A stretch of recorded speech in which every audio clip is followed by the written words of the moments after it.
Cheers, guys. Epix 911, welcome to Gaming Friday. All right, Gaming Friday has come again. It's time to enjoy some good ronking fun with your friends or family tonight. And it's time for my dear buddy Epix 911 to get a serious ass whipping tonight, because he's had some not nice things to say about the glories of left-handers in the last little bit. Now, speaking of being too nice, I know that he's not going to ask this, and bro, you cut me off, you know what's going to happen. But at the end of the video tonight, if you guys have enjoyed what you see, please click the like button, subscribe if you've not subscribed to the channel, and above all, tell anybody you know who loves VR about it. Get the word out, and that's the only way we can help this channel grow. So in the meantime, I now turn you back over to Epix 911 for your regularly scheduled VR news. Till next time. That's right, the Friday, July 28th, 2017 Gaming Friday edition of VR News. And Exidy, bro, you'll note I did not cut you off. Nope, didn't do it. And with that said, let's jump into the first VR story. Guys, this one a little sad, but not altogether unexpected. AltSpaceVR today announcing they're closing their doors. AltSpace was founded in 2013. Not a lot of people know that it's been around that long, almost half a decade.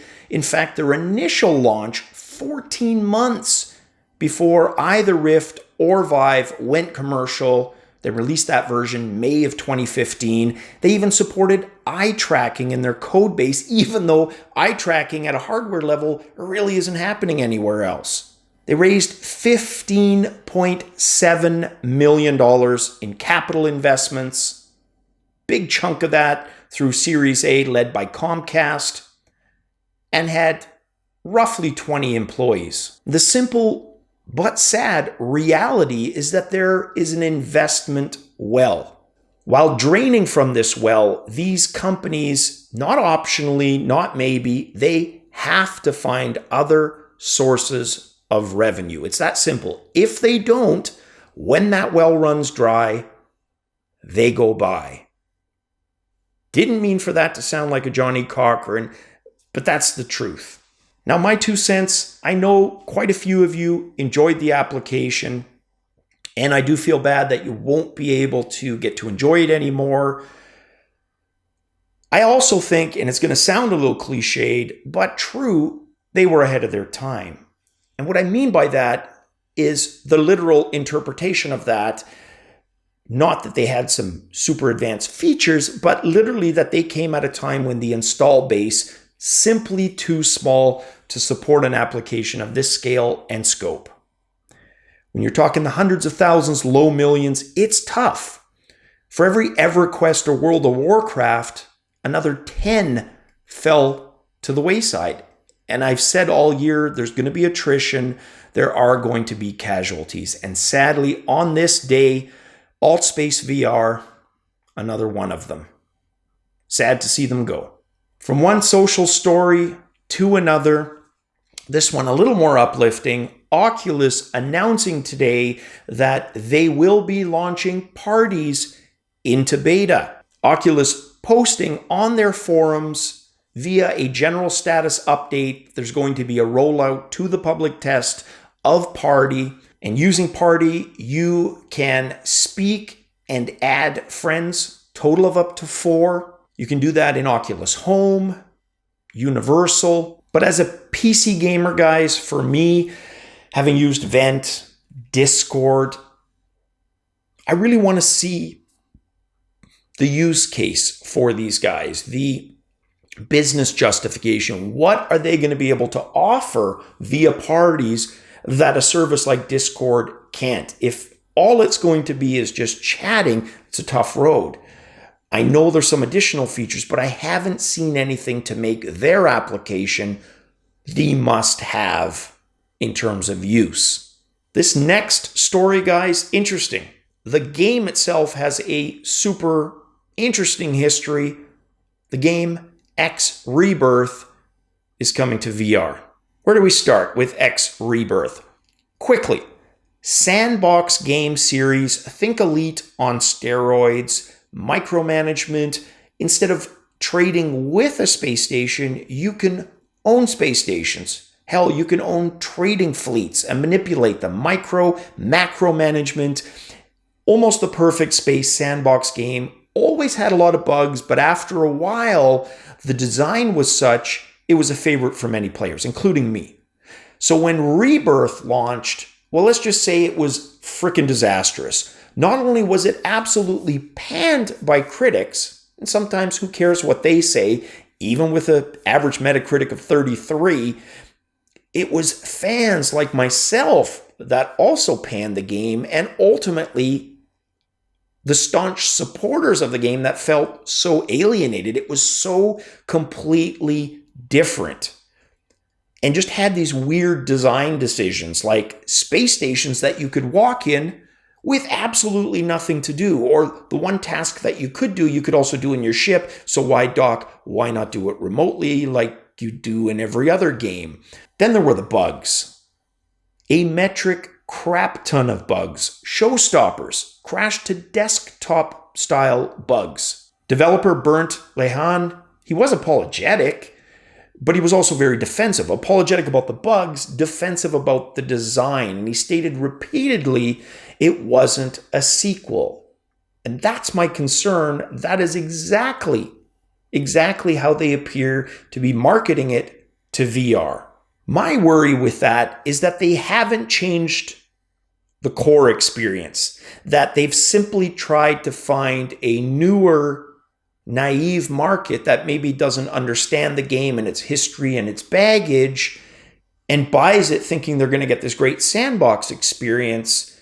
Well, even after 25 patches, I went back, and me personally, I had trouble finding a lot of fun in the title. Maybe for some people they did.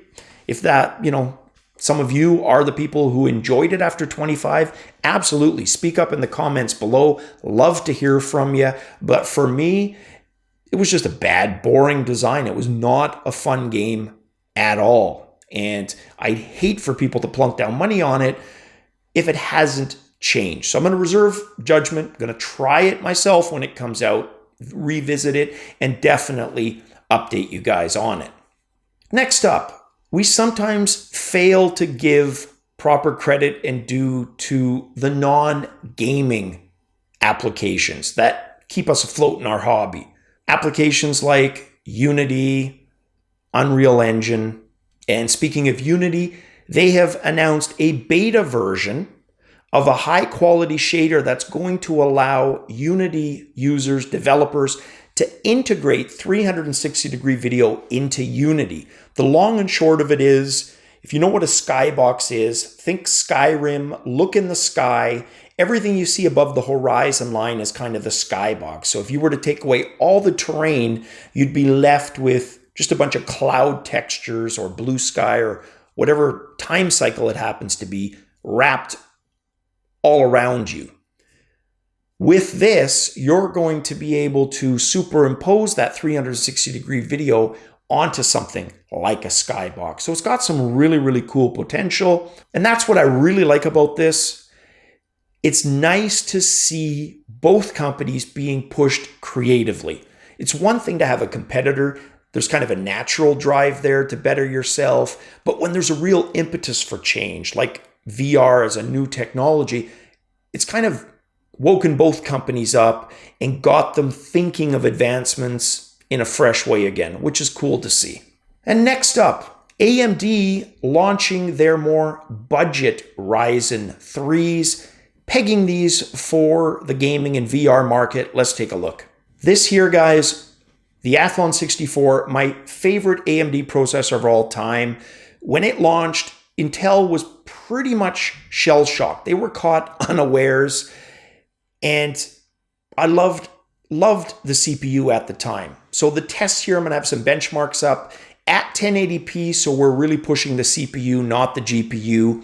You can see it compared to the i3 7100 and 7300. Couple of games they're ahead. GTA 5, Ashes Escalation, and a couple they're below. Witcher 3, Tomb Raider. And my 2 cents on that, I'll buy an AMD CPU when it makes sense to do so. Probably not as my primary card like I last did with that Athlon 64, but I'll continue to buy them probably on my second gaming rigs when a model comes out that has the best bang for the buck.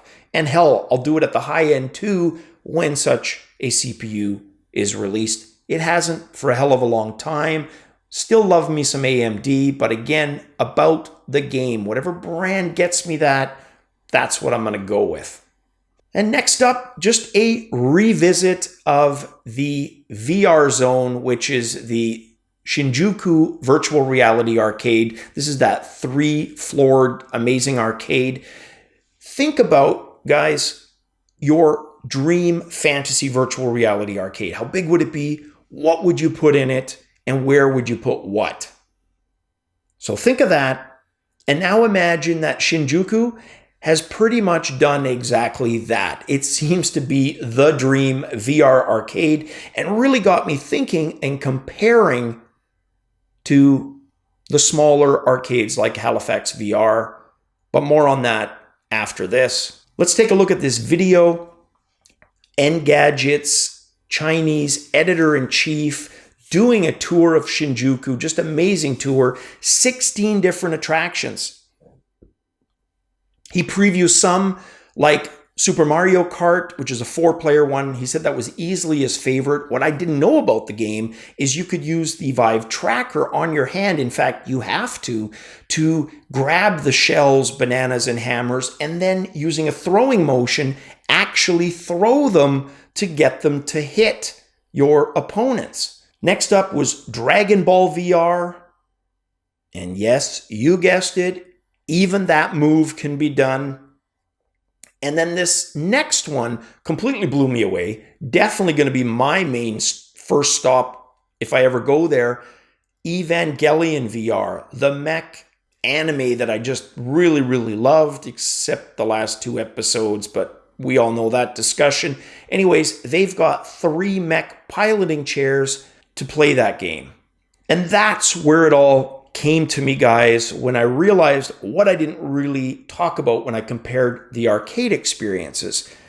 I've even done a video on this, and yet it escaped me, and that is the right controller for the right job. That having the right controller experience does almost as much for the immersion as all the other components. It's that important.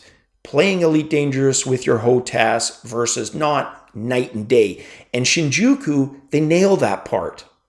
And that's the part that some of the smaller arcades just aren't going to be able to keep pace with. Yeah, they're going to be seated. Yeah, they're going to have room scale. But are they going to be able to offer the type of immersion that you can get sitting in a chair with 2 flight sticks piloting a mech or the Mario Kart, etc.? So that, I think, is going to be the primary differentiator between the 2 styles of arcades. And then you're probably going to find at some point we're going to get those happy mediums somewhere literally right in between the 2. Well, guys, that is it for this VR News Gaming Friday episode. Hopefully you guys have a kick-ass Gaming Friday and a kick-ass weekend. We'll catch you tomorrow. Cheers, guys.